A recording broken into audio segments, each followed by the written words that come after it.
Hello. Hello. ఏమే కథ? చెప్పే. ఏం చేస్తాన్నావు?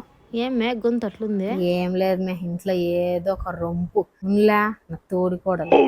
నిన్న ఇద్దరం కలిసి ఫంక్షన్కి పోయినాం. పోతే బిడ్డలను వదిలేస్తుందే అట్లా ఫంక్షన్ లో. ఆ పిల్ల పోయి మాత్రం వాళ్ళ మొగుడుతో ఫోటోలు దిగుతా, సెల్ఫీ తీసుకుంటా ఉంటది. బిడ్డలు ఎవరినో ఎత్తుకొని పోతారని ధ్యాస లేదా ఎన్నికి? ఎవరిని ఎత్తుకొని పోతే గానీ ఇప్పుడు తెలియదు ఆ బాగా. ఏ విషయంలో కూడా నేను సలహాలు అడగదే, ఆమె నచ్చినట్టు ఆమె చేసుకుంటా ఉంటది. నాకంటే కొన్ని పద్ధతులు తెలుసు, ఆమెకంటే ముందు వచ్చిన అడిగి తెలుసుకోవాలి చెయ్యాలని ఆలోచనలే లేదా ఆమెకి.